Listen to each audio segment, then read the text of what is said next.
But before I open the floor to my panelists to the right and the left, I would like to introduce you to my left, right? Mrs. Nina Gregori is sitting. She is Director General of the Administrative Internal Affairs and Migration and Naturalization Directorate of the Slovenian Ministry of Interior, with a long expertise also in regional cooperation and policy making in the field, as she was sitting in diverse regional working groups on the issue. Next to her, I may introduce to you Mr. Laurent Muschel. Do I pronounce it right? He is still Director for Migration and Protection in the DG Migration and Home Affairs since September 2013. Previously, he has been Deputy Head of the Cabinet to Mrs. Cecilia Malmström, Commissioner for Home Affairs, and Mr. Jacques Barrot, Vice President for Justice, Freedom and Security. So he joined the European Commission already in 1994, so he has really a long perspective on how things developed in this field. And I'm very curious, to get a little bit of a backstage view what is actually, happening behind all this public discourse production. To my left, there's sitting Mojca Pajnik. She's Senior Researcher Associated at the Peace Institute and lecturer at the Faculty of Social Sciences here at Ljubljana University.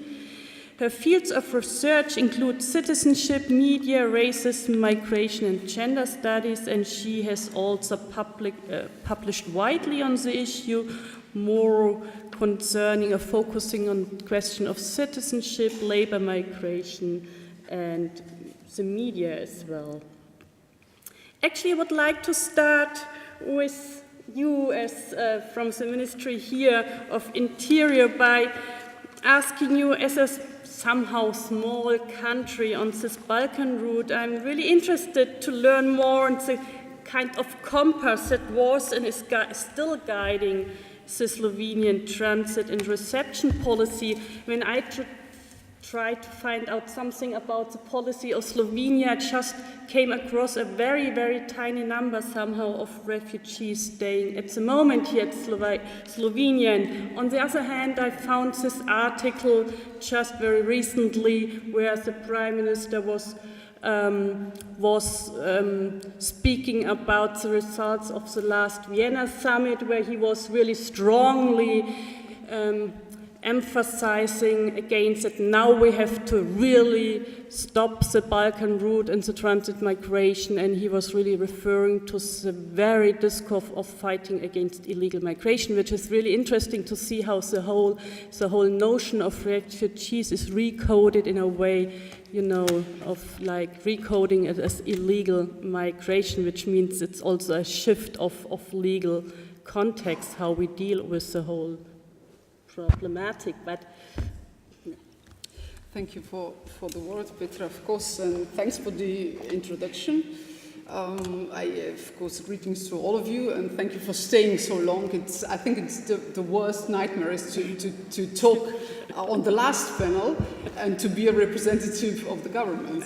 So, what can I say? But still, I try to do my best. So thank you of course, for inviting me and having me here. It's a huge thematic, broad, political dilemmas, discussions. So I would just like to focus maybe on at the beginning on two words that have been mentioned today very often. So that's solidarity and responsibility, of course. When we talk about the latest experience of Slovenia and we talk about solidarity, I would just like to first point out that I think that every government in European Union, and even broader, and every also officials definitely feel and have to feel and be in the sense of solidarity, be connected with people who are seeking protection. I think that's the basic rule, So first, when we talk about solidarity, for sure, there is a solidarity with people coming as refugees, And there are, of course, basic respect for human rights and compassion and sympathy. I'm looking at Ms. Lucic, of course, she presented Slovenia in more of a black and white situation. That's why I'm referring to this point first. When you talk about solidarity, for sure, Slovenian government is, the Ministry of Interior definitely has the first place are the refugees and people coming to Slovenia to seek for protection. Second, solidarity among the member states. Yes, for sure, we have experienced that too in the latest migration flows that we have experienced, and 500,000 people traveling through Slovenia. As Mr. Speer said in the morning, so-called formalized corridor that we have been created. Sure, there was also a solidarity between member states. There were 14 member states which helped Slovenia immediately. I would just say after the first day of huge influx. That means on the 18th of September we already got help from some of the member states. So Slovenia has experienced a lot of solidarity with member states, and I think it was a good sign. Also, when we talk about solidarity, I have to point out that there has been huge solidarity and a lot of help between government and civil society at that point in September, October, November last year, because those people who were helping refugees, of course, in majority, there were members of civil society, of the NGOs, and of international organizations who helped Slovenian government to get through harsh times, and of course volunteers who helped daily, helping the refugees. So when we talk about solidarity, I think we have to mention also this good cooperation between governments and civil society, which is always and has to be a focus. But on the other hand, responsibility, this part I would like to connect with security. I believe that the question which was posed now at the panel, are the refugees really a threat to security? I think it's really a wrong question. It is totally simplifying the situation. And this kind of simplifications, I think they're really, really bad. And they make, they're putting pressure to the governments to respond, and also to the people coming to our societies. Because if you ask the questions, are the refugees really a threat to security? How can you answer this question? Can you say straight yes or straight no? Of course you can't say that. Because, a lot of people can be a threat to security and they're not refugees or other ways around. So I think that this kind of simplifications are really dangerous and are maybe truly theoretical, but of course they cannot be proven in practice or life. So I think that responsibility in the context of the government or administration of the state has to go hand in hand also with the question of security, because it's the government and the states are responsible also for security of the people coming and also of the people living in Slovenia, if I may say. I'll talk for Slovenian sake. Statistics. Yes, in 19th we have 60,000 people who came from former Yugoslavia because of the war. 5,000 stayed in Slovenia. Slovenia has 16% of Slovenia population is foreign born. So when we talk about multiculturalism, or when we talk about experience with people coming to Slovenia, I think that we have our share of experience, but we kind of are barely forgetting this when we talk about migration today. So now the numbers of asylum seekers concretely are not really high if we compare it to Germany, of course, but in the period of 1st of January 2015 and 1st of July 2015, and this year there are more than 500% of refugee seeking for protection in Slovenia, 500% more. So there is a huge increase also in Slovenia, and of course we will have to deal with it. Thanks. No.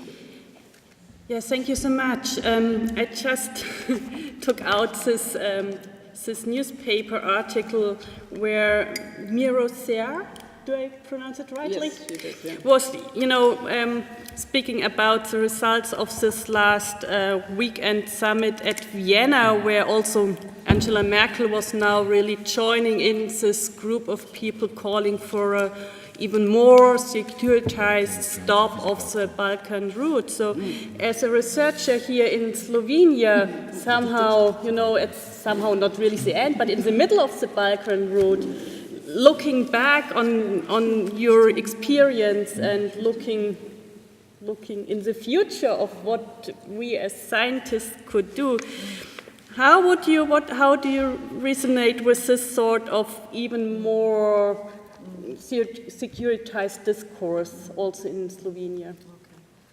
Okay, thank you. Yes, I will start by, continue where you ended.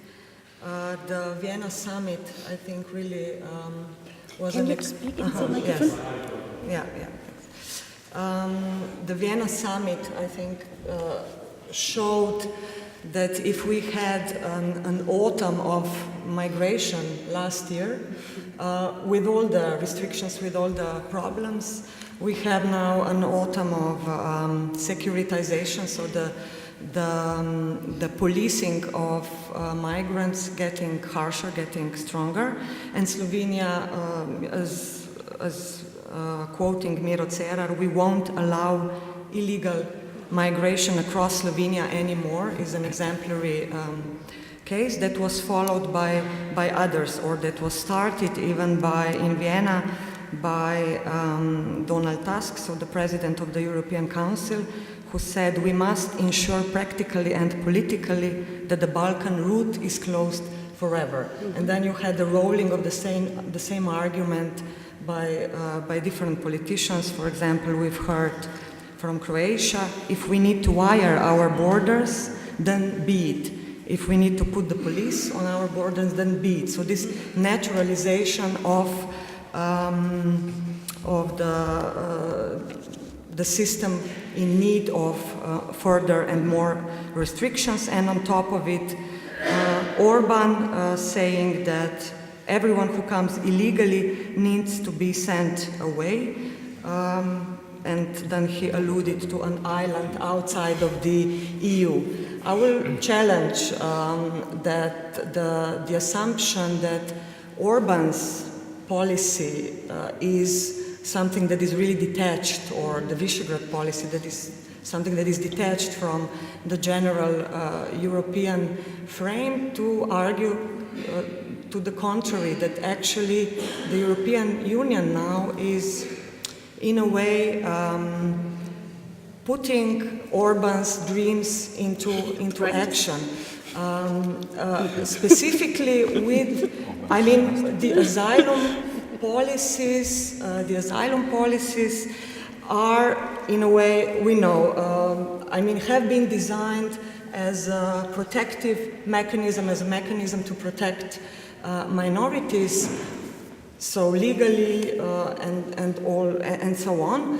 But what we are seeing now is the asylum system is actually functioning in this positivistic legal framework, where it is being used or misused wherever we think of this dichotomy, actually as a deportation mechanism.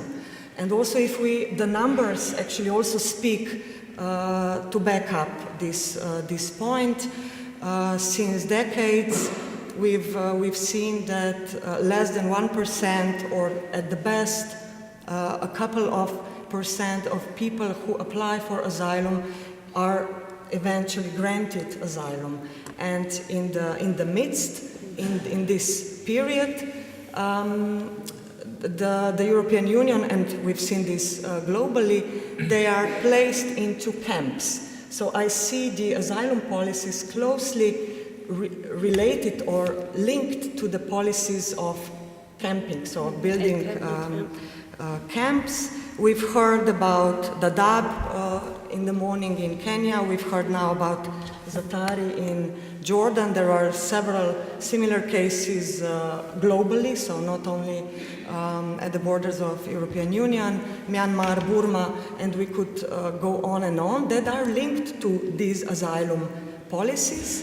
And that if we take some of them, for example, Myanmar or Burmese experience, these are camps that are there for decades.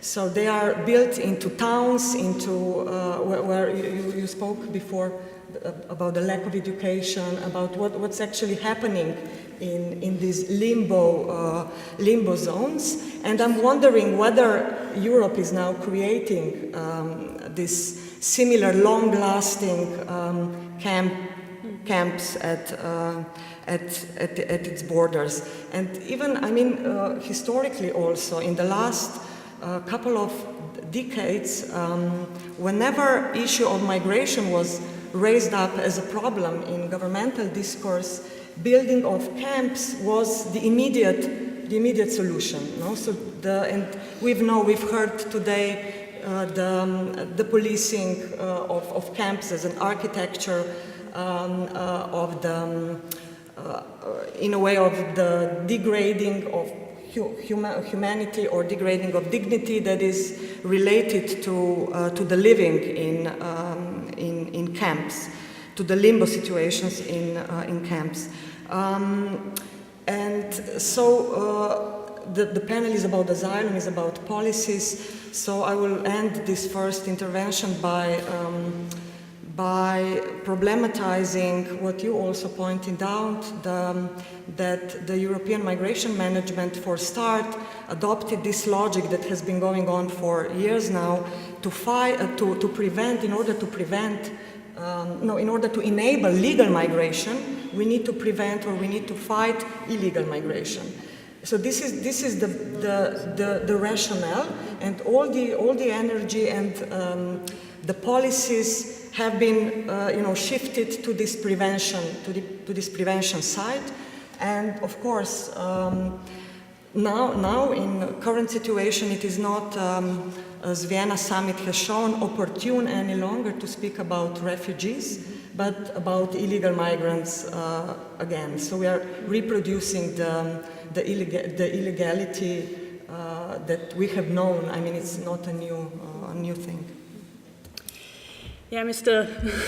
Muschel, I think I withdraw my question because I mean there were enough questions put somehow to the European Commission, just starting with what you just said, that the European Union is now putting into practice Orban's dreams. What would you say to this kind of analysis? We have launched infringement procedures against Hungary for no respect of the EU asylum law.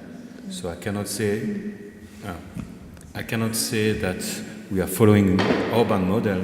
On the contrary, we are launching infringement procedures against what Hungary is doing right now. So on the contrary, the Hungarian model is not our model. But the fact that we have secure borders is a reality, and it's a necessary reality. And it's not the only answer. We are offering a package of solutions. And in that package, you need to have secure borders. Last year, let me recall last year, because nobody said it, we had 300,000 Afghans who arrived. More than 100,000 people from Iraq, more than 500,000 Syrians. Are we sure about these people? We need to screen, we need to make sure that they are not some of them are not going to commit terrorist attack. And of course, it's a minority, 0.1%, but we have to do the screening and the security check. I see people who are saying no, but the recent months have shown the reality. The terrorist attack in France in the Bataclan, where people lost their life in a concert, was committed by French citizens who were born in France, but they went to Syria to fight in Syria, and they came back through the Western Balkan route. They used the Western Balkan route to penetrate. We have arrested in Italy, in the hotspot in Italy, some Islamic State fighters who use the migratory route to enter into Europe. So security is part of the answer. But of course, we need to grant asylum to the one in need of international protection. And we are making sure that it is the case. This year, we have 1 million pending cases of asylum seekers. 1 million. So of course, the reception conditions in Europe are not at their best. In Germany, there are people sleeping in containers. It's not good, but we were just overwhelmed by the numbers. That's the reality.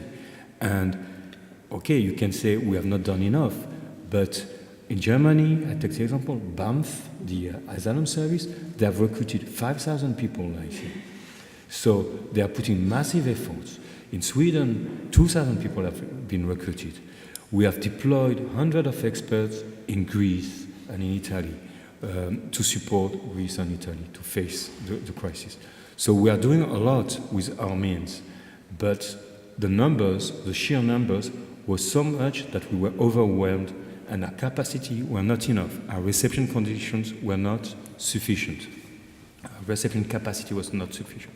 So there are people living in not sufficiently good situation, and we are investing our budget. The budget of the MICE services has been multiplied by 5, in time of crisis, to increase the facilities, to invest in new schemes, to have better conditions. We have given more than 100 million euros just now to UNHCR to rent places in hotels in Greece so that people can go into hotels, to build new capacity and so on and so forth. So the solution of permanent camps is not what we are looking for in Europe, to reply to the other intervenants. Secondly, also, the presentation of Petra was very good, but she focused on Sofia operation, the military operation, as if it was the answer at sea. Let me recall that we have other operations at sea. There is Sofia to fight against the smugglers and to destroy the boats of the smugglers, but there is also Triton and Poseidon operation. Triton for the Central Med and Poseidon for the agency.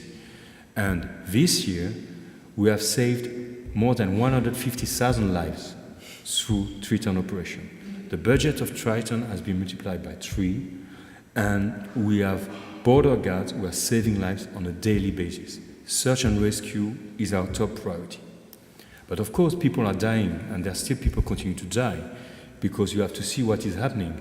The smugglers take boats where they put 300 people on the boat, and the boat sinks after 500 meters, and they are still in the Libyan territorial waters. So there are still some tragic events, but we are multiplying our efforts to save lives. So it's not only a military answer to the crisis, it's also a humanitarian answer. And the two goes together. On Zatari and the refugee camps, the EU is the first donor in the world in terms of support to Lebanon, Jordan, and Turkey. We are the first donor before the United States, before the Arab world. So we should not be always criticizing ourselves and shooting into our own acts. We should be proud of what we are doing. We have invested more than 1 billion euros in refugees in Lebanon, in Jordan, in Turkey. And where is Japan? Where is China? Where is the United States? There. Where is Saudi Arabia? So let's not always blame Europe. We have to also to look at what we have done. And of course, we understand that the situation in Jordan is very dramatic, with 25% of the population as refugee. And that's why we are investing more and more into it, to stabilize the population so that the children go to school, that people are well fed. But the reality is that we're also left alone. And of course, Mr. Obama makes some summit in New York. That's nice. But what is the result of the summit? I wonder, where are the pledges? It's only Europe getting the refugees and financing in the region. So I think our answer is a mix of a number of issues. Support in the countries of origin, support in the country of transit, border controls, but also saving lives, and then we try to have solidarity within Europe. That is the big failure of Europe, which is solidarity, and that we have to recognize. Solidarity among member states is not happening sufficiently. We have started relocation, we have some success right now, it's increasing, but it's not enough. And the problem is that solidarity, you cannot impose solidarity on Mr. Orban. You cannot impose solidarity on the Czech Prime Minister. So we have to work and define different ways of solidarity. It can be support with equipment, support with staff, money support, and not only taking refugees. But we have to find new ways to redefine solidarity. Otherwise, we'll be in a deadlock situation on that last chapter of the 3 concentric circles that Petra developed. Yeah. Thank you. Yes, I agree with you with all the things that have been done. Although I think there have been a lot of you have talked about the situation in emergency situations. We have been overwhelmed and so on and so forth. Exactly, that's true. And we in Germany we were the first to recognize that we have been overwhelmed, of course. But that's why I'm talking about compasses and compasses to be refound. And you can talk about an emergency situation and say, well, some things aren't in an SOS situation aren't just possible, but don't lose the compass. And we do have, that's why I say we do have a compass, which is human rights, which is refugee rights, which is the treaties and the common European asylum system. And what we see is not so much emergency situations now being nearly to normal, back to normal, but we see a lack of political will, and that's the problem I see. And I don't see the lack of political will neither in the Commission nor in the European Parliament, but we're talking about one council after another, and we still see a lack of political will. And everything they can, the member states can agree upon is an upgrading of Frontex, is an upgrading of border controls. That's what the Bratislava consensus was about. I'm not against screening. I'm not against control, but there's nothing else we can agree upon. I mean, all these nicely put ideas about legal entry, about controlled access, about monitoring stronger the implementation and transposition, the compliance of standards of the common European asylum system. Where are they? You can tell me about the infringement procedures of the Commission, and I very much agree with that measure. The Commission has long been very reluctant to use that instrument. It is now using it, but are infringement procedures really an effective way to oblige Orban to look at the standards? Okay, that's one thing I wanted to say. The other thing, Triton and Poseidon, of course, have replaced the Italian Mare Nostrum. Exactly, Mare Nostrum. They have been upgraded. But we still have no European Search and Rescue Agency which would really deserve its name. And I think that would be one really important measure to have a genuine European Search and Rescue Agency. Okay, that's for now. Okay. Yes, for sure. Yes, very quickly, because I don't want to monopolize the debate, but first of all, Frontex agency, the mandate of Frontex has been changed, and now search and rescue is one of the objectives of the agency. So we have a search and rescue agency to some extent, And secondly, what you are focusing on the Vienna summit, and the Vienna summit is the summit of the Visegrad countries, let's put it that way, which are the most reluctant countries in terms of accepting refugees. And that's why you have this security angle.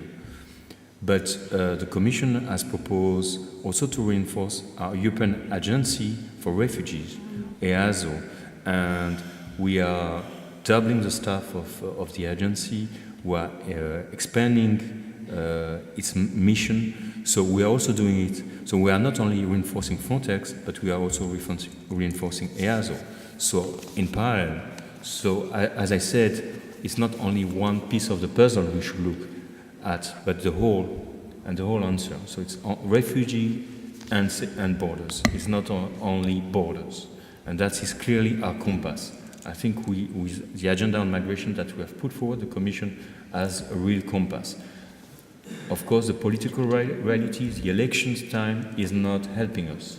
There are coming elections which are quite difficult, and in the sake of the refugee, we have to make sure to show that the situation is under control, that we are controlling our borders, because if the citizen, the man in the street, has a feeling that we are not controlling, that we have migratory flows that we are not controlling, you will have Marine Le Pen in France next year, and I can quote a few others in Germany and in Italy. So we have also to protect our refugees by having a policy which is balanced and controlled. Thank you. Do you want to respond? Well, actually, I'm not sure how to get around with this. What we are hearing is very technicistic discourse, I think. I mean, Frontex, Eurosur, Mare Nostrum, Triton, it's again this strong apparatus that we are reinforcing, and within this framework, I agree with you that that you are saying, but we are also saving lives. But at the same time, you say, but people are dying. I mean, it's the consequence of this technocratic top-down. I still think that the whole migration management is still not listening or doesn't want to grasp the movement itself. So what comes from the refugee movement, the discourses, the practices, and the movement has been loud for decades, has been speaking up, has been active, and has been pointing to alternative routes. But it's in the mainstream discourse.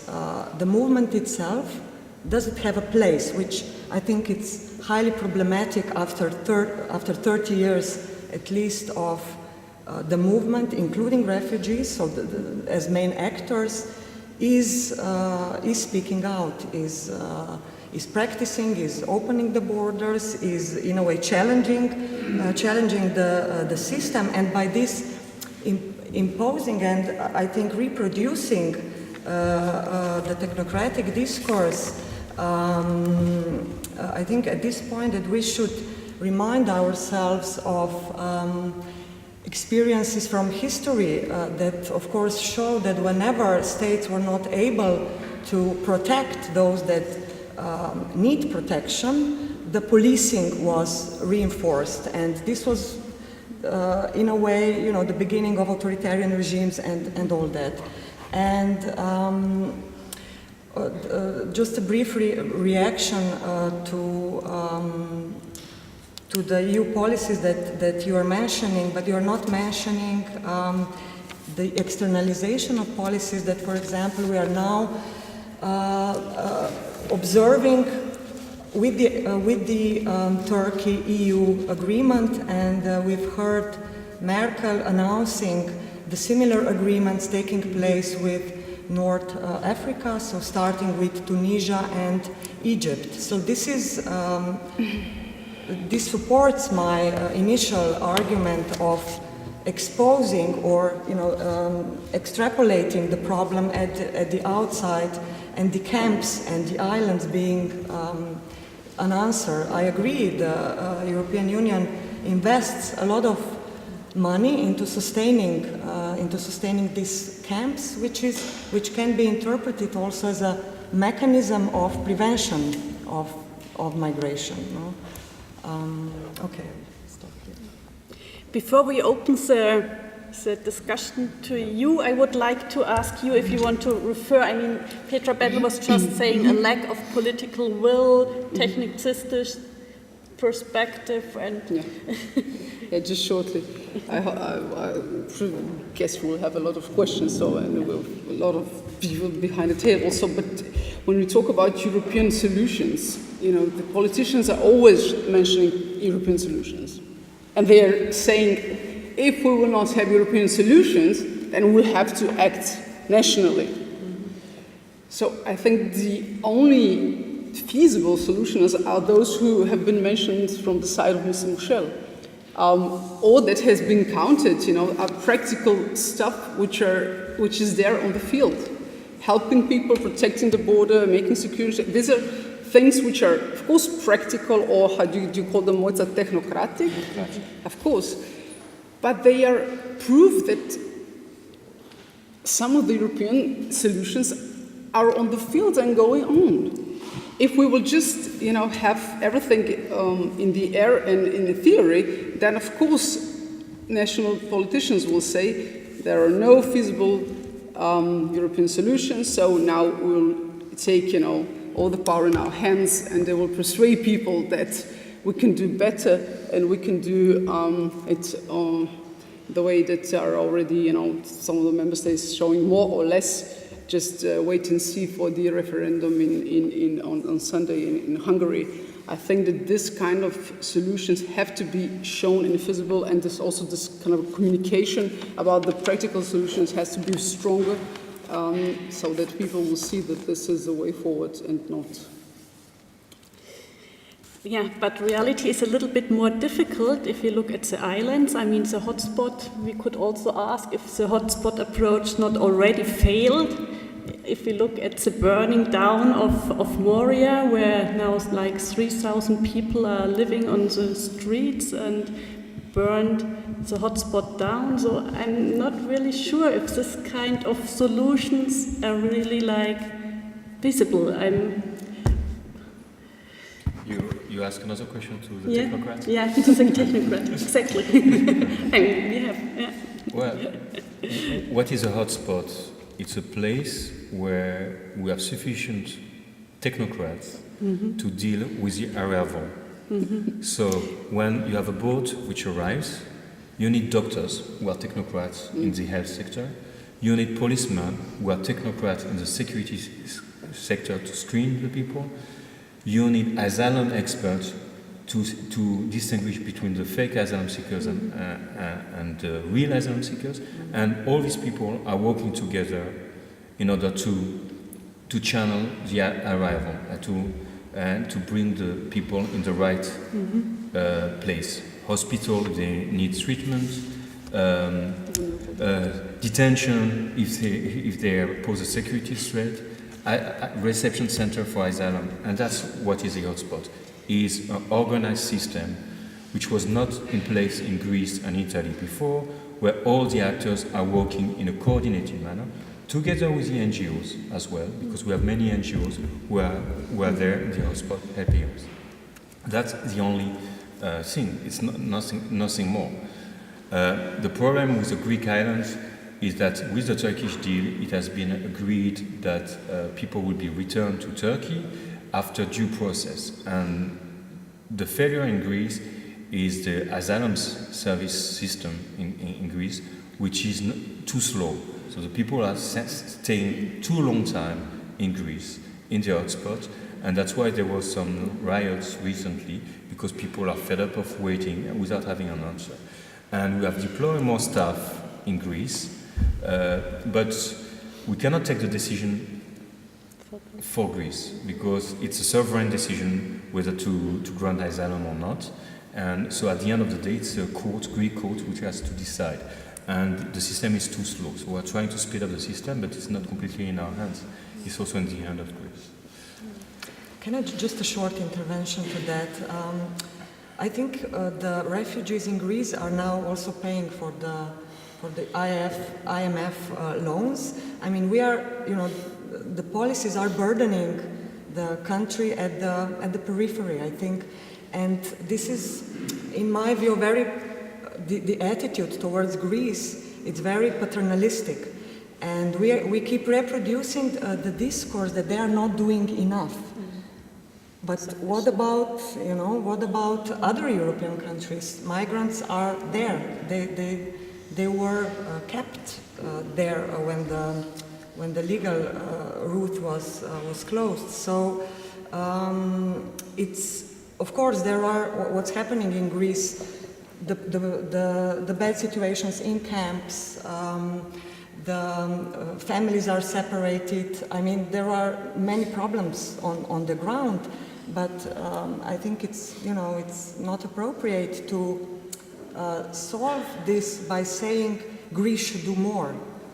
And we are hearing this discourse for about 2 months now. It's being reinforced, and I think it's problematic.